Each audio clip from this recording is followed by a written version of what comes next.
ओम शांति। आज 26 अक्टूबर 2023 के साकार मधुर महावाक्य है।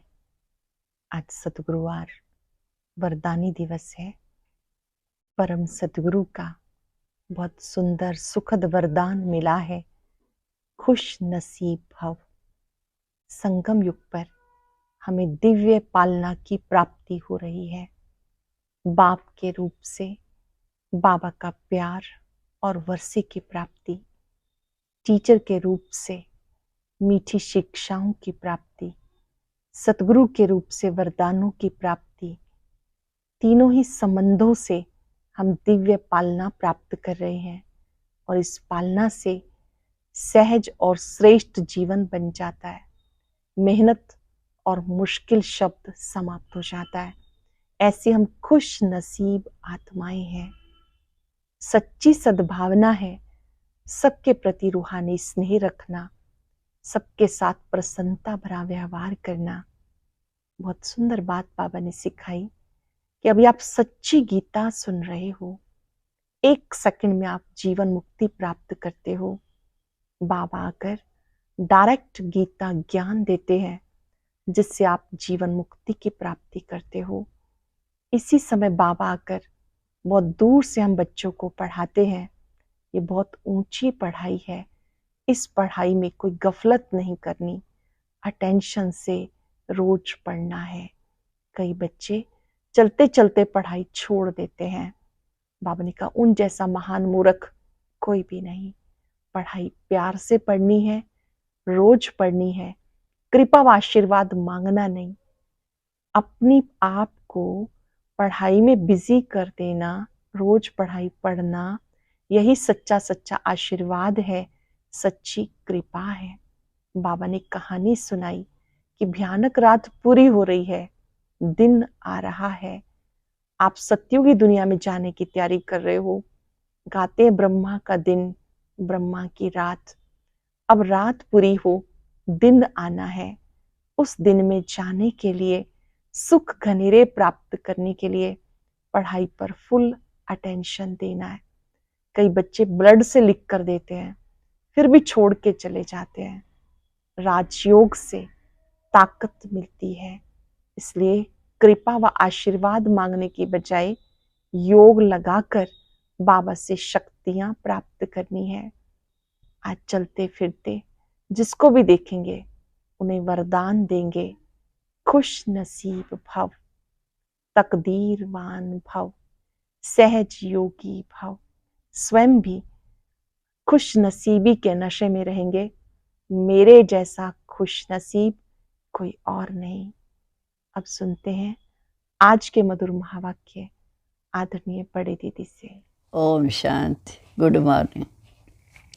बाबा कहते मीठे बच्चे, अभी घोर अंधेरा, भयानक रात पूरी हो रही है, तुम्हें दिन में चलना है। ये ब्रह्मा के बेहद के दिन और रात की ही कहानी है। प्रश्न है, सेकंड में जीवन मुक्ति प्राप्त करने व हीरे तुल्य जीवन बनाने का आधार क्या है? वो है सच्ची गीता, जो श्रीमद् भगवानुवाच है। बाप तुम्हें सन्मुख जो डायरेक्शन दे रहे हैं, ये है सच्ची गीता। ज्ञान हम सुनते हैं, जिससे तुम्हें सेकंड में जीवन मुक्ति पद की प्राप्ति होती, तुम हीरे तुल्य बनते हो। दूसरा प्रश्न है, स्वर्ग के घनेरे सुख किस पुरुषार्थ के आधार से मिलते हैं? रोज की पढ़ाई योग से स्वर्ग के घनेरे सुख मिल जाएंगे। रोज की पढ़ाई और योग से स्वर्ग के घनेरे सुख मिल जाएंगे। इसलिए पढ़ाई में कभी थकना नहीं। बाप टीचर बनकर पढ़ा रहे हैं तो तुम अच्छे मार्क्स से पास होने का पुरुषार्थ करो। इसमें आशीर्वाद या कृपा की बात नहीं। गीता है, रात के राही थक मत जाना, सुबह की मंजिल दूर नहीं। ओम शांति। अब ये गीत तुम बच्चों ने नहीं बनवाए, ये तो फिल्म वालों ने बैठ बनवाए हैं। अर्थ तो कुछ समझते नहीं। हर एक बात का यथार्थ अर्थ ना जानने से अनर्थ हो जाता है। गाते हैं पर समझते कुछ भी नहीं। अब तुम बच्चों को श्रीमत मिली हुई है। किसकी? भगवान की। भगवान कोई भक्त नहीं जानते तो उन भक्तों की सद्गति कैसे हो सकती है? भक्तों का रक्षक है स्वयं भगवान। रक्षा मांगते हैं तो ज़रूर कोई दुख है, हमारी रक्षा करो, बहुत गाते हैं, परंतु भगवान है कौन, किससे रक्षा करते हैं, ये भी नहीं जानते। भक्त अथवा बच्चे अपने बाप को ना जानने के कारण कितने दुखी हो पड़े हैं। अब इसका अर्थ तुम बच्चे ही समझते हो। अब यह घोर अंधेरी भयानक रात, आधा कल्प की रात है। ये तो जानवर भी जानते हैं कि रात सोने का, दिन जागने का होता। चिड़ियाँ भी रात को सो जाती हैं, सुबह होते उड़ने लगती हैं। वह दिन रात तो कॉमन है, 24 घंटे का। ये ब्रह्मा की बेहद की रात और बेहद का दिन है। बेहद का दिन सतयुग त्रेता अर्थात 2500 वर्ष, बेहद की रात कलयुग अर्थात 2500 वर्ष। आधा आधा चाहिए ना, दिन की आयु भी इतनी। इस दिन रात का किसी को पता नहीं।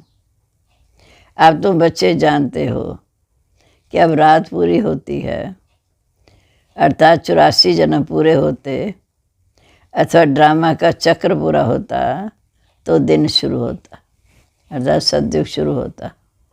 रात को दिन और रात को दिन बनाने वाला कौन है, ये भी कोई नहीं जानते। भगवान को नहीं जानते तो ये सब बातें कैसे जान सकेंगे? मनुष्य पूजा करते हैं परंतु समझते नहीं कि ये कौन है जिसकी हम पूजा करते। तो बाप बैठ समझाते हैं। पहली मुख्य बात है, बाप बैठ समझाते हैं। पहली मुख्य बात है गीता की। कहते हैं श्रीमद् भगवद गीता। अब गीता का पति है भगवान, ना कि कोई देहधारी मनुष्य। ब्रह्मा विष्णु शंकर को भी देवता कहा जाता है, सतयुग मनुष्यों को देवताई गुण वाला कहा जाता। श्री कृष्ण की आत्मा जब 84 जन्म पूरे करती है तब फिर गीता के भगवान ज्ञान के सागर परमपिता परमात्मा से सहज राज और ज्ञान सीख ऊंच पद पाती है। ऐसे ऊंचे से ऊंचे धर्मशास्त्र को खंडन कर दिया, जिस कारण भारत कौड़े तुल्य बन गया। ये भी ड्रामा में एक भूल है जो गीता का भगवान शिव के बदले श्री कृष्ण को डाल दिया, जो गीता को खंडन कर दिया। बाब अब जो सच्ची गीता सुना रहे हैं वह निकलनी चाहिए, जो ज्ञान हम सुन रहे हैं। सच्ची गीता गवर्नमेंट को छपानी चाहिए। ये है श्रीमद् भगवानुवाच। बच्चों प्रति बाप डायरेक्शन देते हैं, अच्छी रीति लिखना चाहिए शॉर्ट में। तुम जानते हो सच्ची गीता से सेकंड में जीवन मुक्ति मिल जाती है। बाप का बन, बाप से वर्षा लेना है, बीज झाड़ और ड्रामा के चक्र को समझना है। गाते भी हैं सतयुग आदि है भी सत्य, होशी भी सत्य, तो सत्य ही सत्य। ड्रामा को जानना तो सहज है। गाते भी हैं सतयुग आदि सत्य है भी सत्य, होशी भी सत्य। झाड़ को जानना भी सहज है क्योंकि इनका बीज परमात्मा ऊपर है। ये वैरायटी धर्मों का झाड़ है, इसमें सब धर्म आ जाते हैं। बाकी छोटी छोटी टालियाँ तो हैं, वह तो था है। मठ पंथ बहुत हैं। भारत का आदि सनातन देवी देवता धर्म है। ये किसने स्थापन किया? स्वयं परमात्मा ने, कोई मनुष्य ने स्थापन नहीं किया। श्री कृष्ण तो दैवी गुणों वाला मनुष्य था। वह 84 जन्म पूरे कर अब अंतिम जन्म में है। सूर्यवंशी, चंद्रवंशी, फिर वैश्यवंशी बनते, फिर धीरे धीरे कलाएं कम होती जाती। सूर्यवंशी राजधानी जो सतयुग में श्रेष्ठाचारी थी, कलयुग में इस समय सब भ्रष्टाचारी हैं। अब फिर श्रेष्ठाचारी बन रहे हैं। तुम्हारी बुद्धि में है कि ऊंचे तो ऊंचा पाठ किसका होगा। अब तुम जान गए हो मुख्य है शिवाय नमः, तो उसकी महिमा है। वह ब्रह्मा विष्णु शंकर के लिए तो नहीं गा सकते। प्रेसिडेंट की महिमा प्राइम मिनिस्टर को अथवा और कोई को देंगे क्या? अलग अलग टाइटल हैं, सब एक तो नहीं हो सकते। तुम बच्चों का भी श्रेष्ठ बुद्धि मिली है। तुम जानते हो क्राइस्ट को भी अपना क्रिश्चियन धर्म स्थापन करने का पाठ मिला हुआ है। आत्मा है तो बिंदी, उस आत्मा में पाठ भरा हुआ है। क्रिश्चियन धर्म की स्थापना कर, फिर पुनर्जन्म लेते, पालन करते, फिर सतो प्रधान से तमो तक आना ही है। पिछाड़ी में सारा झाड़ जर्जरी भूत हो जाएगा। हर एक को कितना कितना समय पाठ मिला हुआ है, बुद्ध को कितना समय पालना करनी, ये तुम बच्चे सब जान सकते हो। भिन्न भिन्न नाम रूप में जन्म लेते रहते हैं। अभी बाबा तुम्हारी इस समय कितनी विशाल बुद्धि बनाते हैं, परंतु कोई तो शिव बाबा को याद भी नहीं कर सकते। बेहद का बाप बेहद स्वर का वर्षा देते हैं, ये भी तुम बच्चे समझा नहीं सकते। बाबा ने बहुत बार समझाया है कि आत्मा में अविनाशी पाठ नूंदा हुआ है। वो एक शरीर छोड़ दूसरा लेते, कितनी गुह्य बातें समझने की। एक शरीर छोड़ दूसरा लेते, जो कर्म करती वो आत्मा साथ ले जाती, उस आधार से दूसरा जन्म मिलता। कितनी गुह्य बातें समझने की। जो स्कूल में रोज़ पढ़ते होंगे वो इन बातों को समझेंगे। कोई तो चलते चलते थक जाते हैं, गाते भी हैं, तो माता पिता हम बालक तेरे, तुम मेरी कृपा सुख घने रहे। बाप कहते हम तुमको स्वर्ग के सुख घनेरे देने का पुरुषार्थ कर रहे हैं, तुम्हें थकना नहीं है। इतनी ऊंचे ऊंचे पढ़ाई पढ़ना तुम छोड़ देते हो। कोई तो पढ़ाई छोड़ फिर विकारों में चले जाते हैं, फिर जैसे के तैसे बन जाते हैं। चलते चलते और ही गिरेंगे, और क्या होगा। बलवान सुख में है, सज्जू में सुख में है, परंतु पद में तो फर्क है ना। जहाँ सब दुखी हैं वहाँ राजा रानी सबको सुख है। फिर भी पद तो ऊंचा लेने का पुरुषार्थ करना चाहिए। पढ़ाई छोड़ दी तो माता पिता कहेंगे तुम तो लायक कभी नहीं हो। बाप से स्वर्ग का वर्षा लेते लेते कई बच्चे थक जाते हैं, चलते चलते माया वार कर देती है। फिर वो वापस लौट आते हैं। जो जन्म दिया वह फिर ना हो जाती, माना माइनस हो जाती। बाकी क्या करेंगे। स्वर्ग में भग जाएंगे लेकिन बिल्कुल साधारण प्रजापद पाएंगे। तो बाप कहते हैं हमारा बनकर थक कर बैठ न जाना।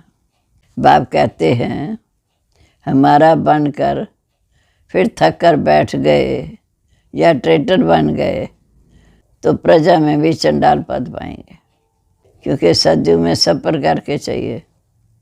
स्वर्ग का मालिक बनते बनते अगर पढ़ाई को छोड़ देते तो उन जैसा महान मूर्ख दुनिया में कोई होता नहीं। लिखते भी हैं तो माता पिता हम बालक तेरे, तुम्हारी कृपा सुख घने। लिखते भी हैं तो माता पिता हम बालक तेरे, तुम्हारी कृपा से सुख, स्वर्ग के सुख बहुत घनेरे मिलते हैं। कृपा करो। बाप कहेंगे यहाँ कृपा की तो कोई बात ही नहीं। मैं टीचर बन तो मैं पढ़ाता हूँ, पर पुरुषार्थ तो मैं करना है। अच्छे मैनर्स के पास पुरुषार्थ तुम करो, अच्छे मार्क्स से पास होने का। बाकी मैं थोड़ी बैठ सब पर आशीर्वाद करूँगा।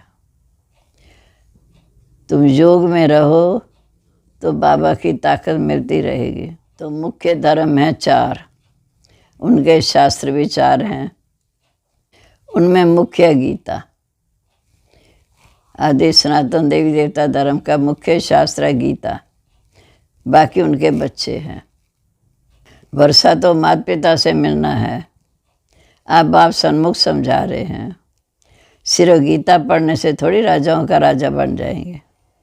बाप ने तो गीता पढ़ी, ब्रह्मा बाबा ने गीता पढ़ी, परंतु उनसे कुछ प्राप्ति तो नहीं हुई। ये तो सब भक्ति मार्ग के शास्त्र हैं। तुमको तो पुरुषार्थ कर सर्वगुण संपन्न 16 कला संपूर्ण निर्विकारी बनना है। अभी तो तुम्हारे में कोई कला नहीं, कोई गुण नहीं रहा। गाते हैं मुझ निर्गुण हारे में कोई गुण नहीं, आपे तरस पर हुई। हमको फिर 16 कला संपूर्ण बनाओ। जो हम थे अब फिर हमें वही बनाओ। बच्चे बाप को कहते हैं हमें 16 कला संपूर्ण बनाओ। जो हम थे फिर वही बनाओ। अब तुम जानते हो, बाप सन्मुख आकर समझा रहे हैं। एक निर्गुण संस्था भी बना दी। निर्गुण निराकार का अर्थ नहीं जानते। शिव का तो आकार भी है, ज्योति बिंदु स्वरूप। नाम भी है शिव बाबा कल्याणकारी। तो ज़रूर चीज़ तो है ना कोई, पर आत्मा इतनी सूक्ष्म है जो उनका भी नाम है। ब्रह्मा तत्व जहाँ आत्माएं निवास करती हैं वह उसका भी नाम है। नाम रूप से न्यारी तो कोई चीज़ होती नहीं। ब्रह्मा तत्व उसका भी नाम है। नाम रूप से न्यारी तो कोई चीज़ होती नहीं। भगवान को कहते हैं नाम रूप से न्यारा। फिर उनको सर्वव्यापी भी कह देते। ये कितनी बड़ी भूल है। मनुष्य जब इन बातों को समझे तभी तो निश्चय करे ना, बाबा अब हमने आपको पहचाना है।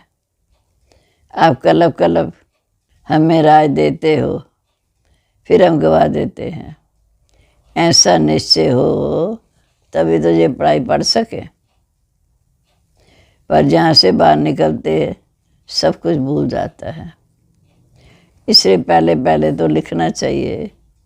बराबर शिव बाबा आया है हमें राजयोग सिखाने। कई लिख कर भी देते हैं, फिर पढ़ते नहीं। ब्लड से भी लिख कर देते, परंतु आज देखो है ही नहीं। कितनी तीखी माया है। बाप बैठ समझाते हैं तुम्हारी व्यंग मार्ग की सर्वी तब होगी जब ऐसे ऐसे पर समझाएंगे। सर्विस की वृद्धि तब होगी जब एक एक टॉपिक पर अलग अलग समझाएंगे। फिर बाबा को सर्विस समाचार भी देना है। तुम्हारी शिव शक्ति सेना भी नंबरवार है। कोई चीफ कमांडर है, कोई कैप्टन है, कोई मैनेजर्स है, कोई सिपाहियों के साथ बोझा उठाने वाले भी हैं। सारी सेना है। बाप तो सब बच्चों को एक समान पुरुषार्थ कराते हैं। हर एक के पुरुषार्थ से समझा जाता है।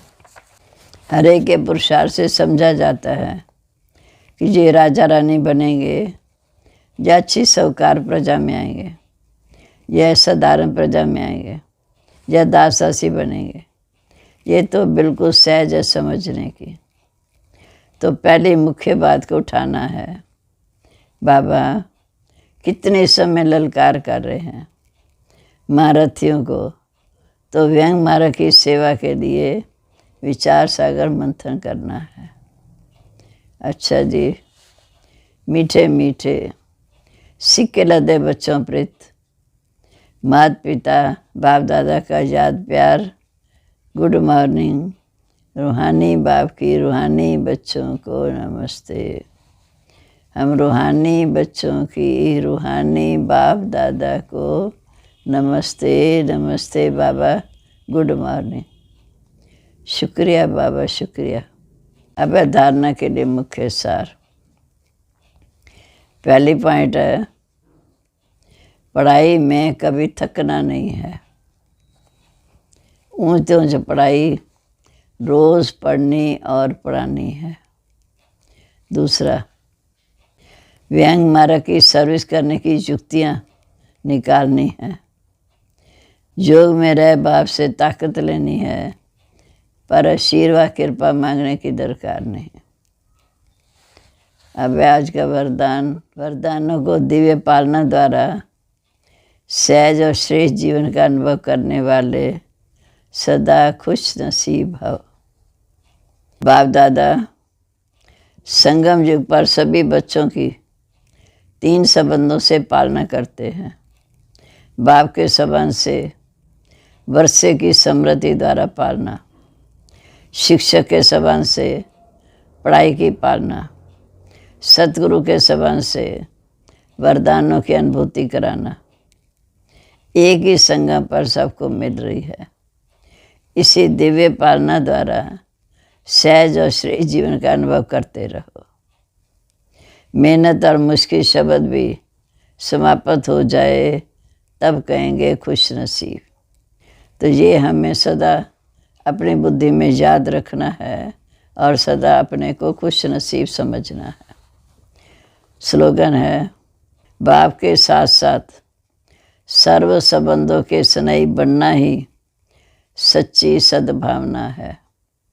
बाप के साथ साथ सर्व संबंधों के स्नेही बनना ही सच्ची सद्भावना है। और अब सुनते हैं आज का अव्यक्त ज्ञान मोती।